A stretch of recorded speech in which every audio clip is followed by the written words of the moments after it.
Presiden Joko Widodo menyetujui rencana pembentukan unit kerja Presiden khusus untuk pemantapan ideologi Pancasila. Rencananya lembaga ini berkoordinasi langsung dengan Presiden. Seberapa urgenkah pembentukan lembaga ini? Bagaimana mekanisme kinerjanya nanti? Dan tentu saja pertanyaan adalah hasil atau output yang real seperti apakah dari lembaga seperti ini? Kami mengulasnya malam hari ini dan bertanya langsung kepada inisiator yang juga menjadi tim perumus, tim menggagas, Yudi Latif. Selamat malam, Bang Yudi. Ya. Kita masih menunggu satu narasumber lagi, tapi saya langsung mulai dengan inisiatornya. Awalnya apa nih kemudian kok tiba-tiba bicara soal pemantapan ideologi Pancasila? Kita bicara soal pemantapan ideologi dulu ya. Artinya selama ini nggak mantap dong berarti ideologi ini dijalankan di Republik ini? Ya, itu memang mestinya kan ideologi ini business as usual. Selama Republik ini ada, maka Republik ini harus punya konsepsi yang terus permanen. Ya. Nah, selama ini mungkin karena kita merasa problematik kita tuh ada pada soal ekonomi dan lain pembangunan terkesan hanya memperhatikan aspek-aspek material fisik ya. Oh, pembangunan fisik ya. Iya, dalam 17 tahun terakhir reformasi kan nyaris pembelajaran nilai-nilai Pancasila itu bahkan dari kurikulum pembelajaran pun tidak ada.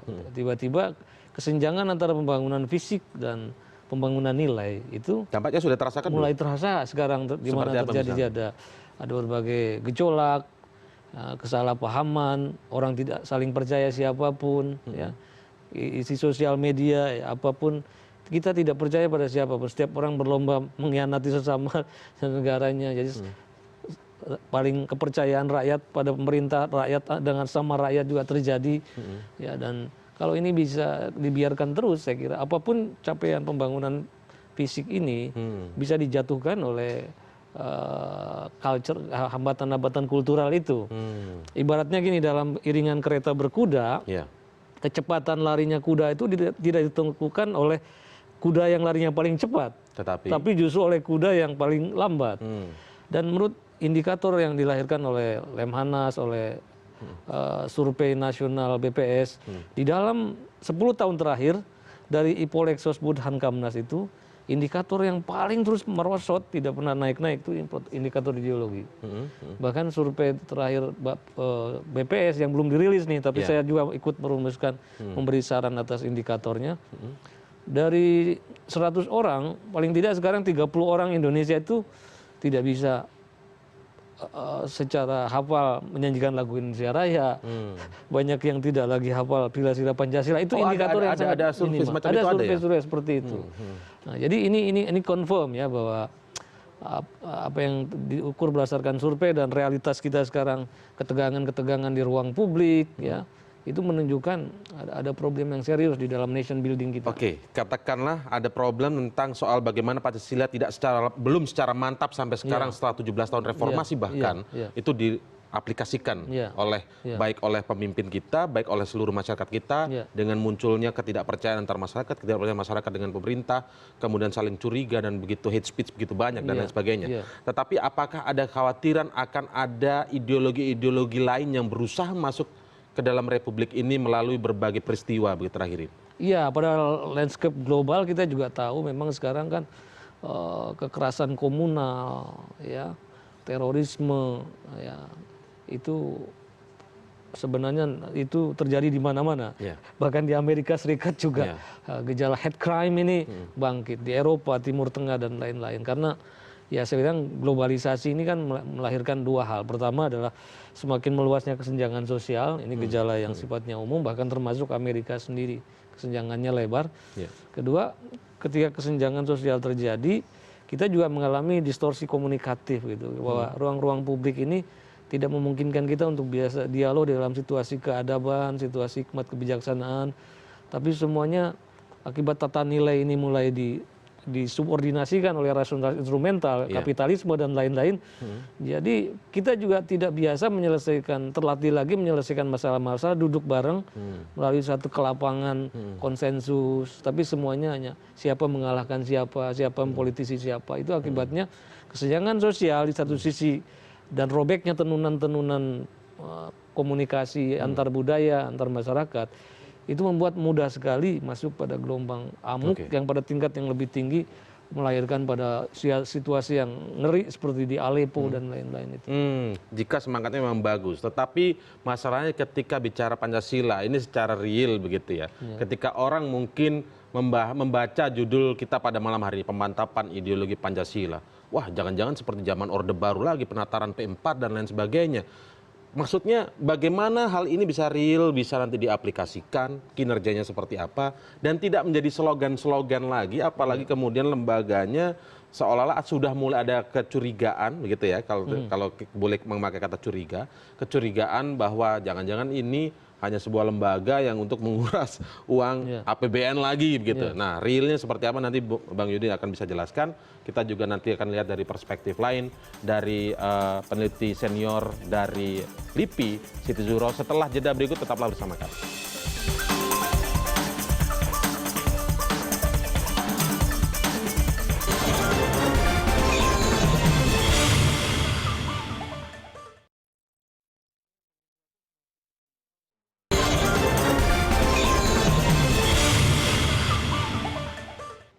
Kita sudah dengarkan semangat bagaimana rencana tadi untuk membentuk unit kerja presiden bidang pemantapan ideologi Pancasila. Ada dasar-dasar yang dijelaskan oleh Bung Yudi Latif tadi soal bagaimana nilai-nilai tentang kepancasilaan keindonesiaan yang semakin luntur sehingga muncul beberapa peristiwa terakhir mungkin saja seperti itu ya. Tapi saya ingin lihat bagaimana perspektif dari Mbak Wiwi Siti Zuhro, akademisi ilmu politik dan peneliti senior dari LIPI. Saya biasa manggilnya Mbak Wiwi. Selamat malam Mbak Wiwi, terima kasih sudah hadir ya. Selamat malam Mas. Mbak Wiwi, mungkin apa perspektif Anda menilai ketika ada rencana pembentukan unit kerja presiden pemantapan ideologi Pancasila? Iya, kita harapkan ini bukan sekedar semacam romantisme akan Pancasila ya. Jadi romantisme kita terhadap nilai-nilai Pancasila, tapi lebih dari itu Pancasila memang is a must. Jadi satu keniscayaan yang kita harus pahami, kita amalkan dan kita tentu gitu konsisten untuk terus-menerus mengamalkan. Tapi kondisinya memang urgent tidak, Mbak? Bentuk sampai unit kerja presiden. Sangat urgent ya? Bukan membentuk unitnya yang urgent. Yang kita harus amalkan itu yang urgent. Oke. Selama ini pemantapan ideologi Pancasilanya kita sudah pernah punya P4, PP7 gitu ya, dan kita bersepakat untuk dihapuskan. Mengapa dihapuskan? Kan itu pertanyaannya. Jadi menurut saya itikat ini jangan sampai mengulang gitu ya, apa yang sudah kita pernah miliki bertahun-tahun di bawah Orde Baru waktu itu, lalu kita semacam bosan gitu ya dengan Pancasila, sehingga seolah-olah dengan gerakan reformasi yang berhasil seperti itu, kita tidak butuh lagi Pancasila, PP7 dihapus, P4 tidak perlu lagi, akhirnya kita tercerabut dari akar kita sendiri, kita mulai memiliki pemimpin-pemimpin atau penguasa-penguasa yang tidak berkarakter Pancasila. Justru tidak berkarakter Pancasila, padahal program itu bertahun-tahun dijadikan ini ya. Nah, apa yang harus dihindari, Mbak? Apa yang salah? Apa yang salah? Pertanyaan kita adalah apa yang salah dengan PP7 dan P4? Berarti ada yang salah. Karena apa? Karena ternyata itu hanya normatif gitu ya. Dicekokin kita dengan nilai-nilai Pancasila yang normatif seperti itu tanpa ada keharusan untuk mengamalkan. Memahami, berkontemplasi tentang nilai-nilai itu, menyatu dengan diri kita lalu kita amalkan, kita aplikasikan. Dan menurut saya memang selama ini adalah yang absen yaitu contoh teladan, keteladanan dari seorang penguasa, pemimpin gitu ya. Itu yang nggak ada, kering sekali. Sehingga kepada siapa masyarakat harus mengacu gitu ya. Ini loh nilai-nilai Pancasila. Manusia Indonesia harus menjadi seorang manusia yang utuh, Pancasilais utuh dan sebagainya. Tapi kita tidak tahu normatif semuanya. Mulai sila pertama sampai sila kelima. Itu kita hafalkan tanpa harus kita fahami, harus kita hayati gitu ya, harus kita refleksikan dari day to day kehidupan kita. Nah, ini yang blunder menurut saya. Oleh karena itu sekarang niatannya apa? Kalau niatannya hanya membentuk kembali, lalu menganggap ini semacam proyek, gitu kan? Proyek, itu harus digarisbawahi.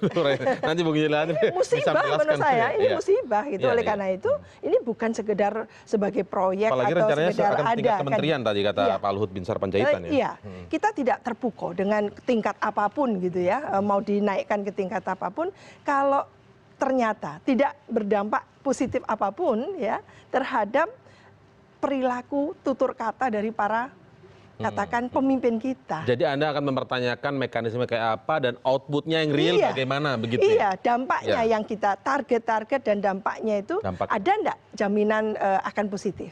Kalau tidak untuk apa?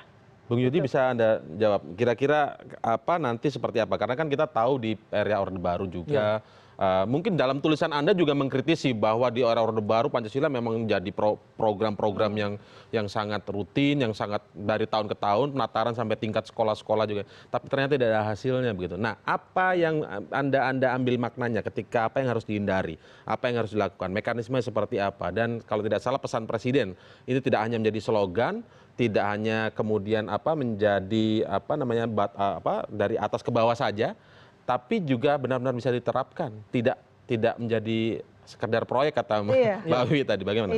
Iya, de facto sebenarnya sosialisasi Pancasila ini kan sudah terjadi belakangan. Ada namanya sosialisasi 4 pilar di MPR, juga ada sekarang revolusi mental, ada program bela negara. Sebenarnya ini kan banyak program, tapi program-program ini tadi justru tidak terstruktur, sistematik, ya, tidak integrated, dan juga tidak punya pendalaman, kan hanya berhenti di permukaan. Oleh karena itu, ketimbang sumber daya yang begitu banyak ini kurang bermanfaat, kurang efektif, maka kemudian perlu ada semacam kitchen. Nah, jadi lembaga ini semacam kitchen saja. Jadi tidak ngambil kewenangan institusi yang sudah ada. Jadi nanti yang mengeksekusinya sebenarnya institusi KL-KL yang ada, kementerian dan lembaga. Ini fungsinya hanya mengkoordinasikan dan macam memberi resep bumbu-bumbu yang untuk nanti dijalankan oleh KL-KL yang ada. Jadi pertama, unit ini nanti mengkoordinasikan seluruh program-program terkait yang ada di KL-KL supaya lebih fokusnya jelas, bahannya jelas, terstruktur, tidak tumpang tindih, tidak berhenti di permukaan. Karena ini sumber daya banyak sekali. Itu pertama. Kedua, badan ini juga harus melakukan satu terobosan di dalam cara pendekatan terhadap sosialisasi Pancasila, terutama kalau itu dimensinya pengajaran, ya. Kita nanti akan bekerja sama dengan Kemendikbud, Kemendikti, Kemenag, ya, untuk karena sekarang ada kementerian berarti ya. Ada kesadaran dari Kemendikbud misalnya untuk menjadikan PMP sebagai pelajaran lagi. Tapi masalahnya ketika Pancasila dijadikan mata pelajaran lagi, apakah bahan-bahannya masih sama seperti dulu, kan gitu. Nah, kalau ini dilepas begitu saja, kita tahu biasanya kebanyakan berhenti di proyek buku, tapi tidak ada sesuatu yang serius. Kita harus menyiapkan konten materi mulai dari PAUD, TK, dalam bentuk-bentuk yang sepenuhnya sesuai dengan generasi XYZ ini. Dalam bentuk-bentuk seperti mungkin komik-komik, konten-konten YouTube, konten-konten viral-viral media, akan bisa masuk multimedia, sesuai dengan alam kesadaran sekarang dan sesuai dengan tingkat-tingkat taraf perkembangan anak-anak itu. Jadi nanti kita yang kitchennya, dapurnya kita yang mengolah konten itu, nanti tentu saja bekerja sama dengan Kemendikbud, Kemendikti, dan Kemenag. Hasil pengolahan kita nanti monggo kementerian itu mereproduksi. Jadi ini tidak akan tumpang tindih dengan Kementerian Koordinator Pembangunan Manusia Kebudayaan. Tidak sama sekali, Jadi kita betul-betul namanya kitchen, unit mengolah bahan, terutama materi-materi yang diperlukan untuk didiseminasikan oleh KL-KL yang sudah ada itu. Itu pertama. Kedua, kita juga ingin supaya sosialisasi Pancasila ini, kalau dulu kan hanya berpusat pada negara. Negara yang hanya mengambil inisiatif, negara menatar gitu ya.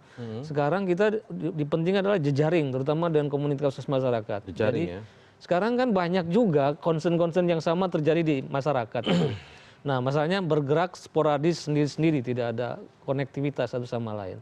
Nah, nanti unit ini akan menjaring, akan bekerja sama dengan elemen-elemen yang ada di masyarakat untuk menggerakkan proses-proses sosialisasi Pancasila di berbagai bidang kehidupan itu. Kedua, itu namanya bidang hubungan antar lembaga dan jaringan, ya. Kemudian kita juga nanti ada namanya satu bidang yang membawahi soal-soal komunikasi dan sosialisasi, di mana kita jauh gak tahu, Pak Jokowi sudah mulai ngambil keputusan tahun lalu 1 Juni ditetapkan sebagai hari Ya, lahir Pancasila. Pancasila. Masalahnya apa itu berhentiannya sekedar seremoni belaka kan? Iya. Mestinya enggak. Iya. Ini harus jadi momentum untuk menggerakkan gerakan hidup kebajikan hidup Pancasila itu. Kita harus mengisi itu sekaligus juga mengatasi kontroversi yang ada karena penetapan itu masih banyak yang tidak sepenuhnya plong gitu. Kita harus mencari satu konsensus, jadi nanti peringatan itu 1 Juni sampai 18 Agustus satu tarikan nafas. Kita isi dengan berbagai ekspresi kebajikan Pancasila, multicultural festival lah, atau berbagai hal bagaimana praksis Pancasila dijalankan dalam berbentuk praktek-praktek kehidupan. Gambaran Anda seperti apa sih nanti kira-kira misalnya target Anda lah paling tidak sebelum kita nanti menagih outputnya apa? Tentu saja kan sekarang kita kan masih akan menggodok ini begitu. Anda kan masih akan menggodok ini. Gambaran Anda targetnya seperti apa? Misalnya bagaimana seseorang orang per orang ataupun mungkin lembaga per lembaga akan bisa mengaplikasikan sila pertama tentang ketuhanan yang Maha Esa. Tidak lagi pada ideologi tertentu misalnya. Bagaimana mengaplikasikan kemanusiaan yang adil dan beradab itu. Mengaplikasikan secara real tentang persatuan Indonesia. Bagaimana tentang musyawarah itu benar-benar menjadi musyawarah yang perwakilan sesuai sila 4. Dan keadilan yang benar-benar keadilan sosial. Itu nanti gambarnya seperti apa? Oh ternyata UKP hasilnya adalah ini gitu. Gambarnya seperti apa? Iya, jadi termasuk di unit ini nanti ada satu deputi yang di bidang pengkajian dan penyediaan materi. Nah, deputi ini nanti akan mengkaji misalnya produk-produk perundang-undangan bertentangan dengan Pancasila atau tidak. Produk-produk kebijakan yang bertentangan dengan Pancasila atau tidak. Termasuk juga mengevaluasi berbagai program yang misalnya apakah program-program itu ada yang mengarah kepada propur, mengatasi kesenjangan atau tidak. Ya. Kita evaluasi. Jadi dengan evaluasi seperti itu bisa memberikan satu gambaran bahwa apakah nilai-nilai Pancasila itu sudah dieksekusi di dalam berbagai kementerian secara proper atau tidak. Nah itu misalnya. Terus kita juga nanti ada satu unit yang sifatnya advokasi. Ya, advokasi ini bertugas melakukan deteksi dini kalau ada konflik-konflik di akar rumput. Karena kalau ada masalah-masalah seperti Gereja Yasmin misalnya, kalau berlarut-larut susah nanganinya. Benar. Tapi kalau itu begitu ada masalah lalu dideteksi oleh tim advokasi ini, mungkin kita bisa menyelesaikan masalah lebih dini lewat proses-proses musyawarah, restoratif. Itu ada perannya juga secara kasus per kasus itu nanti ini ada begitu ya. Itu. Tapi kan gambarannya nanti kalau soal intoleran ini hanya sepertinya hanya menitik beratkan pada sila 1 soal ketuhanan begitu kan. Tapi kan juga misalnya yang propur tadi itu menarik soal keadilan sosial. Iya soal penggusuran, soal apa-apa. Jadi kan Pancasila dimensinya tidak berhenti pada sila ketuhanan. Iya, hanya ketuhanan saja ya. Kadang-kadang kita bias ke sana juga kan. Soal keadilan, soal sekarang itu kesenjangan sosial yang lebar. Nanti kita harus cari satu formula bagaimana supaya orang-orang konglomerat yang menguasai jutaan hektar tanah juga bisa kita pertemukan dengan komunitas-komunitas lokal supaya lebih Ini penting menjadi catatan karena selama ini kalau mungkin bisa dikritisi bahwa aspek yang dilihat soal toleransi itu seolah-olah hanya melanggar Pancasila padahal yang dilihat hanya sila 1. Tapi bagaimana dengan sila 5 keadilan sosial itu kadang-kadang mesti agak miss. Tapi begini, saya ingin tanya Mbak Siti Zuhro secara dari perspektif politik. Kalau dilihat beberapa waktu terakhir ini sepertinya pemerintah sangat concern dengan hal ini. Rencana membentuk Satgas Pencegahan Tindakan Intoleran, rencana merevisi Undang-Undang Ormas, begitu kan. Kemudian sekarang juga yang terbaru adalah bentuk unit kerja tentang pemantapan ideologi Pancasila. Sepertinya ini inline begitu. Menurut Pak Siti kira-kira apa sih yang dikhawatirkan oleh pemerintah saat ini? Benarkah ingin memantapkan ideologi Pancasila atau jangan-jangan ini hanya menjadi cover, kan boleh kan kita bertanya, menduga-duga menjadi semacam hanya bungkus saja begitu. Iya. Tadinya kan kelihatan bahwa ini akan diletakkan setingkat lembaga di kepresidenan ya. Jadi kita ini kan sudah gemuk loh. Kementeriannya Pak Jokowi ini gemuk sekali. Jadi nggak jadi kabinet kurus lagi. Ada yang merger, ada yang dipecah-pecah gitu ya dan sebagainya. Itu menunjukkan bahwa sebetulnya secara kementerian kelembagaan sudah sangat gemuk. Mestinya di era otonomi daerah seperti sekarang ini di kementerian di pusat itu ramping karena urusan-urusan sudah didaerahkan. Iya, itu penyakit menurut saya sudah lama kita usulkan seperti itu tapi susah untuk dieksekusi. Nah sekarang yang namanya UKP PPI gitu ya, itu rencananya juga akan menjadi satu lembaga tersendiri dan ini tentu butuh dana. Terus nanti sebagai satu lembaga baru ya pasti butuh SDM dan itu tidak tertutup kemungkinan juga dari PNS ya masuk di situ. Yang kita pertanyakan adalah apakah ini nanti hanya menambah beban APBN kita, satu. Yang kedua, bagaimana cara kerja dan siapa yang mengawasi? Siapa yang mengawasi lembaga? Bentuk organisasinya seperti apa mengawasi ya? Tadi Kang Yudi mengatakan bahwa lembaga ini akan melakukan tidak sekedar kitchen, tapi juga sebagai driving force, trigger gitu ya. Agar program-program yang diformulasikan sebagai satu integrated program ya dengan kementerian lembaga terkait, dengan kampus, bahkan dengan mungkin sekolah-sekolah dan sebagainya itu, lah ini kan sampai ke bawah gitu. Sementara tidak punya kaki kan, jadi dia akan mengandalkan kerjasama gitu, koordinasi, sinergi dengan kementerian lembaga terkait untuk sampai turun ke bawah, karena mana mungkin kita melaksanakan Pancasila hanya untuk di nasional kan tidak. Sampai ke daerah-daerah ini ya. Yang menurut saya yang paling utama bukan lagi kita membangun sekedar lembaga. Lembaganya saja, lembaga ini lembaga untuk betul-betul menggodok tentang nilai-nilai Pancasila yang akan bukan lembaganya. Tapi menurut saya kita ini kan kering dengan contoh-contoh tadi itu. Apakah mampu Kang Yudi sekarang memaksa semua pemimpin penguasa kita dari nasional sampai ke bawah, dia menjadi role model, teladan. Role model terlebih dulu. Iya, role model teladan bagi rakyat yang ingin meneladani gitu loh. Ini loh sosok yang Pancasila tadi itu, nilai-nilai Pancasila itu, tutur kata dan perilaku. Itu ada ukuran ininya, bisa dilihat secara gamblang. Iyalah, secara ketuhanan yang Maha Esa, apakah yang bersangkutan memang merefleksikan itu. Secara kemanusiaan yang adil dan beradab, apakah itu kan keadaban itu ada tidak dalam kebijakan-kebijakannya sebagai seorang kepala daerah, sebagai seorang kepala negara. Jadi menurut saya mempertanyakan itu dulu.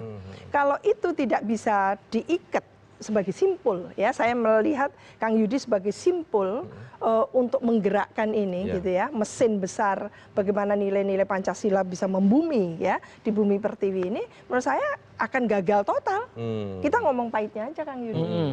Karena memang harus melihat yang buruk dulu agar bisa jangan masyarakat saja dicekokin gitu kan sampai udah kayak apa kekenyangan, tapi lalu tidak bisa dia melaksanakan karena ternyata tidak ada contoh sama sekali. Role model ya. Iya. Itu kita bahas role model. Sekarang sulit nggak menemukan role model seperti itu. Kepala-kepala daerah, kalau bicara presiden kan pasti cuma satu kan. Bagaimana kepala-kepala daerah yang lain itu memang sulit tidak. Nanti kita akan bahas lebih lanjut ya. Kita harus terlebih dahulu, tetaplah di CNN Indonesia Prime News.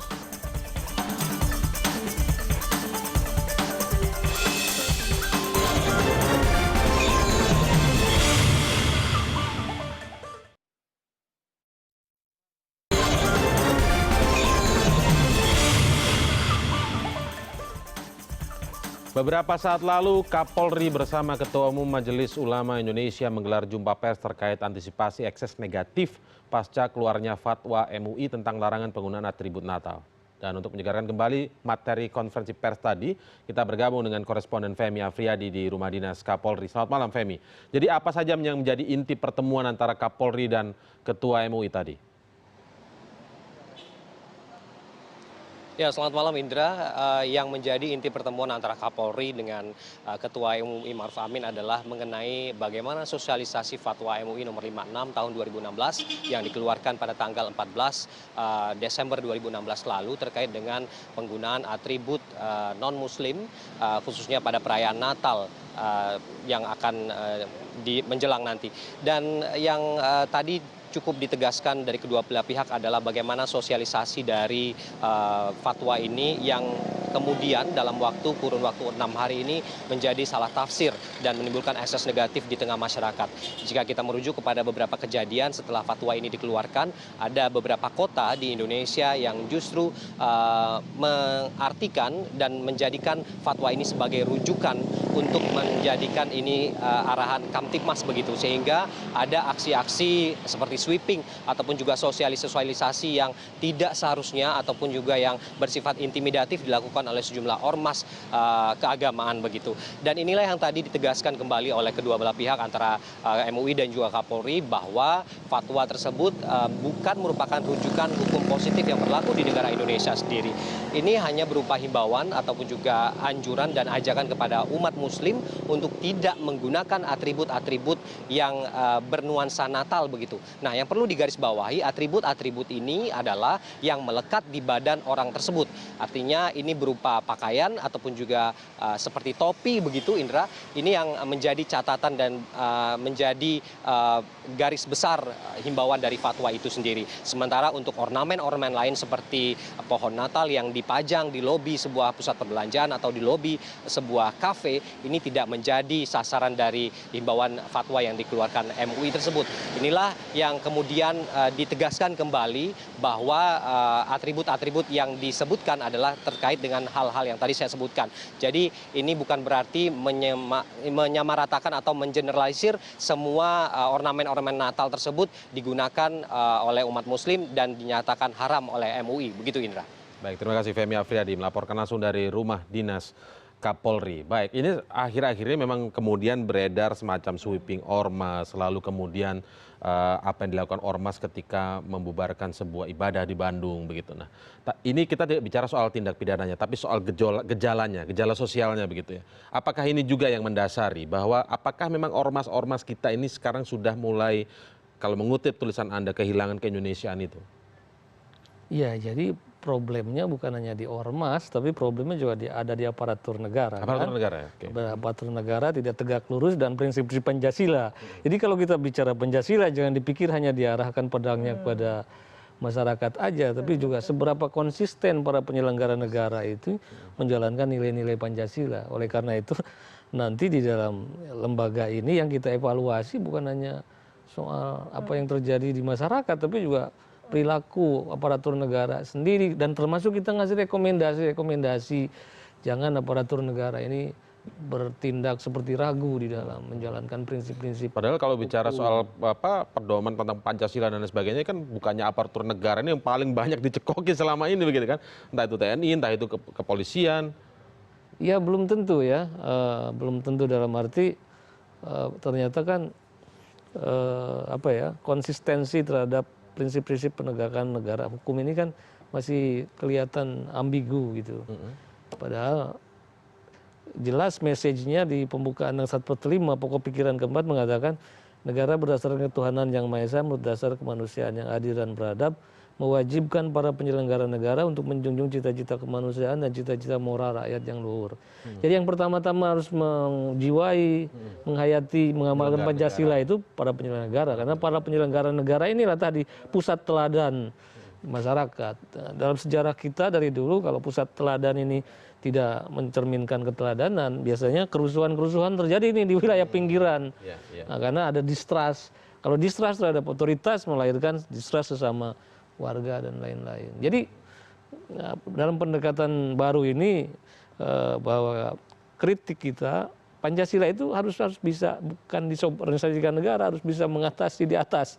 Jadi dia menjadi bercermin siapa saja baik itu penyelenggara negara maupun rakyat. Nah tentu dalam hal ini juga kita memang melihat kenyataan-kenyataan seperti ini karena aparatur negara juga tidak tegas, melahirkan keberanian pada elemen-elemen masyarakat untuk mengambil tindakan sendiri-sendiri. Ini tentu karena dikasih hati, artinya dalam hal ini bukan berarti negara itu harus kejam, harus represif, tapi sejauh itu memang tindakan perlu diambil. Iya, melanggar hukum itu jangan ragu gitu.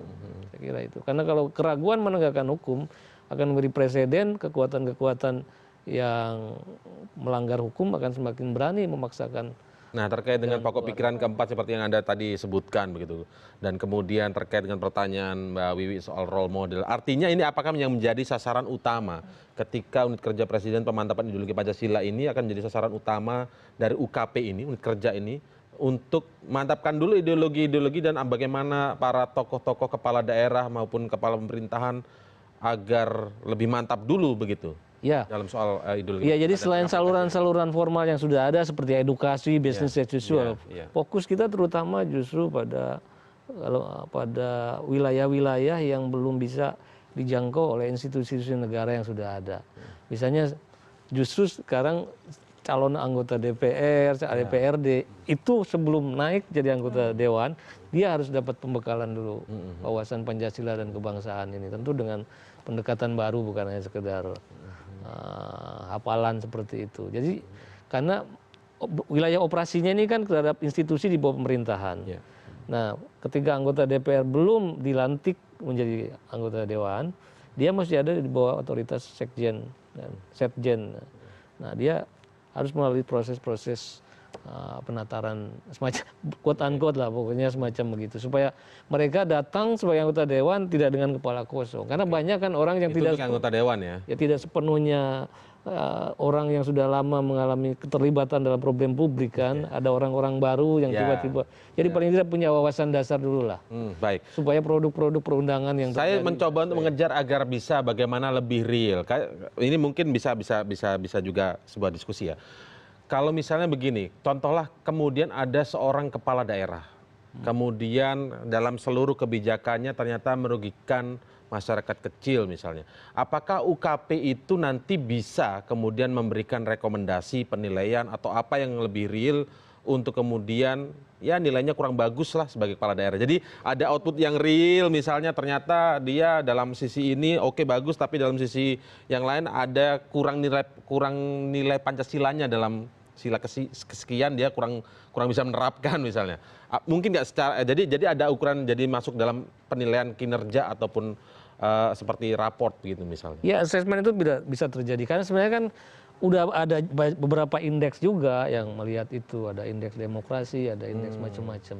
Indeks-indeks ini kan bisa juga dipakai untuk mengukur kinerja pemerintahan daerah dan lain-lain. Kita cuma nanti mengolah seluruh indeks-indeks ini dan memberikan masukan pada otoritas terkait, karena sekarang ini problematiknya kan DPR gubernur, kepala daerah tingkat 2 berada dalam logika politik yang tidak sepenuhnya bisa dikendalikan oleh Jakarta, jadi juga tidak begitu mudah, tapi paling tidak itu bisa mungkin melalui Kementerian Dalam Negeri menjadi catatan penilaian. Iya, paling tidak bisa, paling tidak kan perda-perda dan lain-lain itu ada kewenangan Kemendagri untuk membatalkan dan lain-lain itu ada. Untuk birokrasi ada KASN. Kalau gambarannya Mbak Wiwi gimana nanti supaya bisa orang menilai atau mengukur kinerja UKP ini bagus atau tidak, tapi bukan soal fokus ke UKP ini bagus atau tidak, tapi bisa juga ternyata ada hasilnya nih, bagus nih perwakilan rakyat saya, wakil rakyat saya di DPR, bagaimana kepala daerah saya, bagaimana wali kota saya, bagaimana gubernur saya dan lain sebagainya. Itu bisa menjadi ternyata ya akhirnya dampaknya benar-benar real secara kasat mata begitu loh. Iya, di tataran birokrasi pemerintahan ada yang disebut dengan KASN, Komite Aparatur Sipil Negara. Baru di penghujung pemerintahan Pak SBY waktu itu dibentuk gitu ya. Lah, KASN ini yang memberikan evaluasi terhadap katakan gitu para pejabat-pejabat publik. Iya, sudah. Dalam hal ini bisa bekerja sama dengan nanti katakan kalau Kang Yudi sudah menjadi pejabat baru gitu ya. UKP PPI kan gitu. Oh, jadi udah gambaran pejabatnya UKP ini. Pejabat baru. Masih dilatih ya. Ya. Jadi mungkin itu untuk birokrasi. Jadi dalam pemerintahan atau birokrasi itu kan ada etika pemerintahan, Mas. Yeah. Nah, ini yang sering dilanggar ini masalahnya. Jadi tidak beretika dia. Termasuk ada kepala. Masalahnya kalau ada pelanggaran itu tuh hukumannya apa sih, jelas nggak? Ya, itu kan dievaluasi. Ternyata ada disampaikan kepada dari KASN tadi, Komite Aparatur Sipil Negara, setelah meninjau langsung dan sebagainya, benar ada tour of duty yang tidak benar gitu, ada pemberhentian kepada pejabat-pejabat katakan di satu pemerintahan daerah dan sebagainya, itu diketahui dan sebagainya. Tapi kewenangan untuk mengeksekusi itu yang kurang. Gitu ya. Jadi ada saja kekurangan dari yang diberikan oleh kepada institusi baru atau lembaga baru itu. Nah, ini supaya tidak terjadi nanti di lembaganya Kang Yudi. Menurut saya sebagai satu lembaga baru yang dealing dengan yang istilahnya itu dealing itu yang berkaitan dengan hal-hal yang sifatnya nilai-nilai. Pancasila ini kan sumber dari segala sumber nilai-nilai. Konstitusi kita sumber dari segala sumber hukum. Lah, pertanyaan kita punya 3 cabang kekuasaan, yaitu eksekutif, legislatif, dan yudikatif. Apakah nanti Kang Yudi itu menyapu atau katakan menyentuh seluruh cabang kekuasaan, atau hanya pemerintahan aja? Menurut saya ya harus semuanya. Cabang kekuasaan. Iya, karena cabang kekuasaan penegak hukum kan gitu ya, yudikatif, eksekutif, legislatif tadi sudah disebutkan. Jadi menurut saya mereka ini termasuk juga pejabat-pejabat publik yang subject to gitu ya, terhadap bagaimana pelaksanaan Pancasila ini. Jadi implementasi dari Pancasila itu sendiri. Sebab yang lalu-lalu kita itu sebetulnya sudah kayaknya boring gitu, bosan dengan dicekokin Pancasila melalui radio, melalui televisi, tetapi dan ternyata sebagainya. tidak ada hasilnya ya? Iya, tidak terinternalisasi, tidak terlembagakan dalam kehidupan seharian kita. Karena apa? Seolah-olah kita dibohongin, masyarakat itu merasa dibohongin. Ini menarik, tidak terinternalisasikan. Iya, tidak terlembagakan nilai-nilai tadi itu dalam kehidupan kita. Bahwa saya wajib untuk tetap menjunjung tinggi sila pertama, ketuhanan Yang Maha Esa. Berarti saya tentu punya toleransi tentang itu. Yang kedua, dalam kehidupan bernegara, saya juga menjunjung tinggi kemanusiaan yang adil dan beradab. Keadapan dalam kehidupan berpolitik kan gitu. Itu semua ditabrak. Persatuan Indonesia susah. Kenapa? Distrust tadi itu. Kita sudah berhasil membangun distrust, bukan trust building. Kan? Berhasil membangun distrust, ngeri banget nih ya. Jadi saling tidak percaya, saling mencermati, saling tadi itu, bukan saling yang nilai-nilai mulia, saling menghormati, saling katakan mendengarkan, saling berhasil membangun distrust tadi juga ada peran dari keringnya role model yang bisa antara lain dan sistem multipartai banyak, gitu ya, yang lalu kita tersekat-sekat dalam kepentingan-kepentingan yang menghasilkan fragmentasi kekuatan, fragmentasi kepentingan, fragmentasi di masyarakat, fragmentasi di kekuatan politik. Jadi menurut saya kita tidak cukup cekatan, tangkas, cerdas untuk mengantisipasi itu semua, mendeteksi itu semua, sementara seolah-olah ada pembiaran dari kita, seolah-olah kesannya seperti itu. Tapi itu ketidakmampuan kita. Lah baru sekarang kita rasakan kita betul-betul tidak punya landasan yang kokoh. Sehingga apapun bisa menyerang kita karena landasan tadi itu yang lalu kita rasakan menjemukan. Lah sekarang yang menjemukan itu kita rindukan kembali dengan katakan mungkin pola baru. Saya ingin titip ke Kang Yudi bahwa nilai-nilai baru dalam Pancasila itu termasuk nilai budaya malu, nilai budaya mundur kalau tidak mampu kan gitu. Mundur dalam kekuasaan. Jadi dalam kekuasaan itu sebagai pejabat publik dia merasa salah dan melakukan kesalahan, malu. Ketika malu ya sudah, cukup mundur gitu. Itu yang dilakukan di Korea, di Jepang. Nilai-nilai itu yang merupakan implementasi juga dari nilai-nilai Pancasila. Bukan sudah mundur terus jadi maju lagi gitu. Terus memalukan lagi. Kalau itu. Ya, baik. Kita tidak bicara tentang jabatan tertentu tapi yang begini, apa mungkin Bang Yudi bisa berikan gambaran ketika nantinya ini terbentuk koordinasi dengan sejumlah kementerian itu, apakah juga nanti ada evaluasinya? Karena koordinasi, saya sudah koordinasi dengan ini, hasilnya apa? Ya nggak tahu, sudah koordinasi aja. Itu gimana gambarannya Bang Yudi kira-kira? Agar bisa, kan ini dapur nih, dapurnya banyak sekali, bagus sekali, tapi bagaimana terdistribusikan ke meja-meja, ke makanan, maksudnya ke kementerian-kementerian lembaga, bisa lagi nanti disalurkan lagi ke meja-meja yang lebih kecil di tingkat daerah dan lain sebagainya. Iya, jadi kan ini lembaga ini tidak se-luxuriousnya BP7. Kalau BP7 zaman lalu kan sampai tingkat kabupaten padahal ada itu kaki sudah tangannya, infrastrukturnya. Kalau ini tidak, karena tadi kita jangan membuat lembaga-lembaga baru yang punya beban besar lah. Jadi yang penting mengefektifkan KL-KL yang sudah ada, dan ini semacam driving force-nya aja untuk memastikan bahwa program-program berjalan baik, dan kita melakukan assessment, melakukan training terhadap, kan sebenarnya di tiap-tiap KL juga ada bagian diklatnya dan lain-lain. Nah, jadi kita tinggal memantapkan lagi aja materi-materinya supaya lebih baik yang seperti itu ya. Jadi memang kedua ini memang ini setingkat menteri tapi sebenarnya bukan menteri dalam arti ini menteri muda semacam yang tidak punya arm yang bukan karena orangnya muda ya. bukan kaki tangannya yang banyak ya. Tapi yang membedakan BP7 dengan ini kalau dulu kan sepenuhnya negara. Manggala-manggalanya juga pokoknya negara. Nah, kalau ini kekhasannya justru ini lebih mengakomodasi elemen-elemen masyarakat. Jadi unit ini 2 tahap. Pertama adalah Dewan Penasihat, semacam Majelis Syuronya itu, tokoh-tokoh masyarakat, negarawan. Itu nanti dipilih atau bagaimana? Penunjukan begitu atau bagaimana? Presiden. Ditunjuk presiden begitu. Ya, jadi nanti orang-orang yang dianggap Unsurnya apa aja? mewakili unsur tokoh agama dan masyarakat.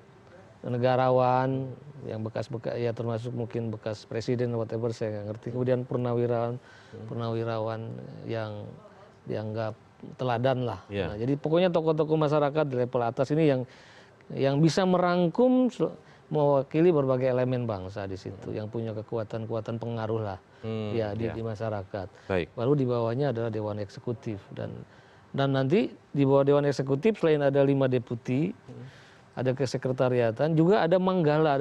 Nah, manggalanya juga, manggala di sini adalah resource person. Nah, beda dengan masa lalu di mana manggalanya sepenuhnya manggala negara. Ini manggalanya pun berasal dari berbagai elemen masyarakat, dari budayawan, dari masyarakat media, dari seniman, dari pendidik, dan lain-lain. Jadi kalau yang menatar misalnya nanti komunitas NU, ya tokoh dari NU. Yang menatar komunitas Tionghoa ya tokoh dari Tionghoa. Tapi tentu dengan dibekali oleh bahan yang dapur tadi itu ya. Kita supaya ada kesamaan gitu. Baik. Semoga ini membawa hasil positif bagi bangsa kita, tidak lagi memproduksi distrust seperti yang disampaikan Mbak Wiwi, tapi memang memproduksi trust sehingga arah pembangunan tidak hanya berlangsung saja fisik tapi pembangunan nilai begitu ya. Baik, terima kasih Bung Yudi Latif, terima kasih Mbak Wiwi telah bergabung bersama kami di CNN Indonesia Prime News. Selamat malam.